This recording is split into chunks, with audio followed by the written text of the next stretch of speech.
morning students and welcome back to this wonderful platform of Anand Prakash Educational Academy's video lectures on YouTube. Hope you have been enjoying the lectures, you have been getting some knowledge out of it and it is enhancing your knowledge.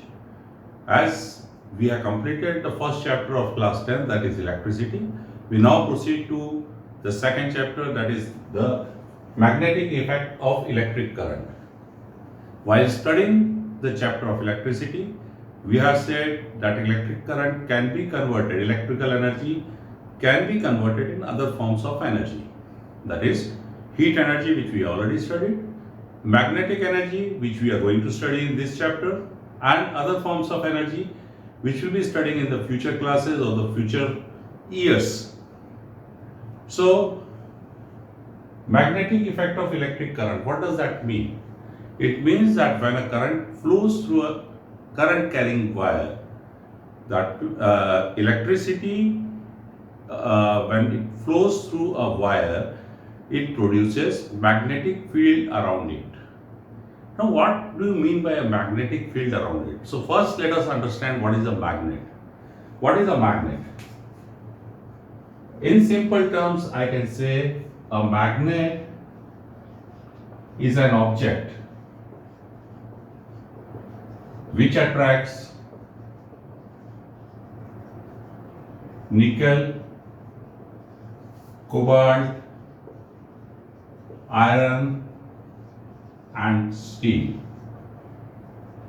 It is an object which, when placed in the vicinity of smaller particles of nickel, cobalt, iron and steel, these particles they get attracted towards that we call as a magnet. Now there are many types of magnets. Commonly used is a bar magnet. A bar magnet, as the word suggests, bar, is a rectangular in shape magnet with equal cross section throughout. Now this chapter, initial part is a bit theoretical part, so we have to understand the concepts. Then when we move further, it will be much easier for us to do the numericals based on this chapter. So this is a rectangular portion of equal cross section. One portion of it is, one end of it is called North Pole, the other pole is called South Pole. Now why they are called North Pole and South Pole? When we suspend this magnet freely or on a pivot, one end of the magnet points towards the geographical north of the earth. The end which points towards the geographical north of the earth is called North Pole. And the one which is towards the south, definitely the other end is going to be towards the south. So that is called South Pole. That clearly shows that we have a magnet which is a bar shaped magnet and it has got a North Pole and a South Pole. Now, just like electricity, when we studied electricity, we said electric current produces electric field. Similarly, when there is a magnet, it produces magnetic field.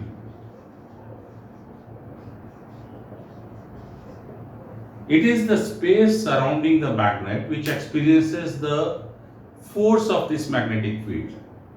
That means if this is a magnet and I keep I'll rub it off so that hope you have noted it down. If this is a magnet, then the space surrounding it is experiencing a magnetic field.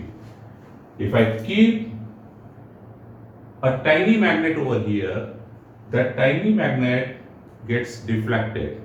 Why? Because as we have studied in the case of electricity, that like charges repel each other, here like poles, they repel each other, and unlike poles, attract each other. So if I keep a hypothetical North Pole here, then there is a force of repulsion by this North Pole and it starts deflecting. Normally, if this magnet would not have been there, it would have been showing north in this direction.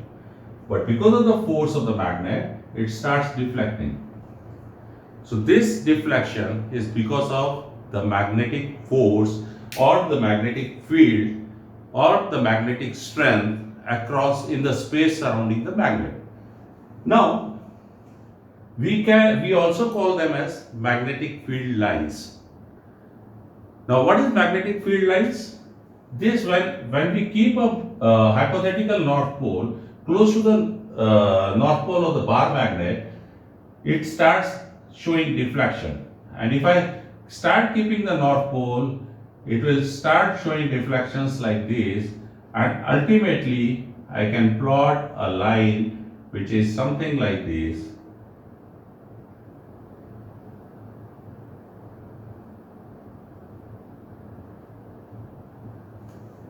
There are different lines like this starting from north pole ending at south pole. There are tremendous number of lines. We can use another method to plot the lines, that is by taking a card, sprinkling the iron fillings on top of it and keeping the bar magnet below and slowly tap the card. The bar, because of the magnetic strength of the magnet, the iron fillings get spread and form lines like this.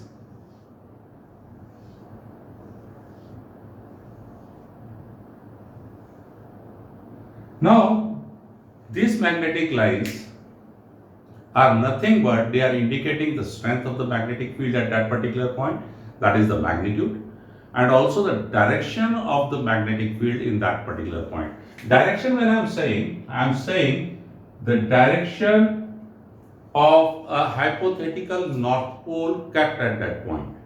That means if I keep a hypothetical north pole, which can be a magnetic needle or a magnetic compass. If I keep a magnetic needle or a magnetic compass at this point, there will be a force of repulsion exerted by the north pole and it will point in this direction. It is generally tangential to the curved line which I have shown here. Now, there are certain properties of these magnetic field lines. We have already seen what is a magnet, magnetic field lines, how to plot the magnetic field lines. Now, there are certain properties of these magnetic field lines. We have to be very, very careful about it because it is generally very important when we are studying the numericals on it. First is that these magnetic field lines originate from north pole and move towards the south pole, guided by the direction which a hypothetical north pole will feel at that given point due to the north pole of the magnet. That means, first is they move from north pole to south pole. Second is the direction. Third is these lines never cross each other. Never cross. Why they cannot cross? Now, if this is a bar magnet, suppose this is one magnetic line and the other magnetic line is like this. Suppose it is crossing it at this particular point. That means this point, if I keep a magnetic needle, it will be pointing like this as well as in this direction, which is not possible because the magnetic needle can get deflected only in one direction because of the force exerted by the north pole. Hence, this is not possible. Hence, they never cross each other. Now, why does a magnet, when I suspend it freely, points towards the north pole and the south pole? Very interesting. Let us understand this part of it also. Earth acts like a big magnet. If I see this as an earth, then at the core of the earth, 1/5 the diameter of the earth is considered to be the electromagnet or the magnet. This is my geographical axis and this is my magnetic axis. And why this magnet is developed? Because of the fluids, current carrying fluids flowing in the core of the earth. Because of that, we get a very big magnet which is almost 1/5 the diameter of the Earth and at the center of the Earth. Now, what pole this should be? This attracts the north pole of a bar magnet, so this has to be south pole. And this is the north pole of the Earth, not the geometric. This is the magnetic north pole of the Earth. There is a shift of around 15 degrees between the two axes, the geographical axis and the magnetic axis. This is very important to know, the fact that the south pole is pointing towards the geographical north of the Earth and the north pole is towards the geographical south of the Earth. That is how we have studied in this lecture today so far. Next lecture we'll continue further. We'll discuss more about magnetism, how Ørsted through his experiments have told us about the electric current producing magnetic effect. Very interesting things to follow. So keep watching the video lectures. Keep safe, but do not forget to like and subscribe to the video channel. Thank you very much.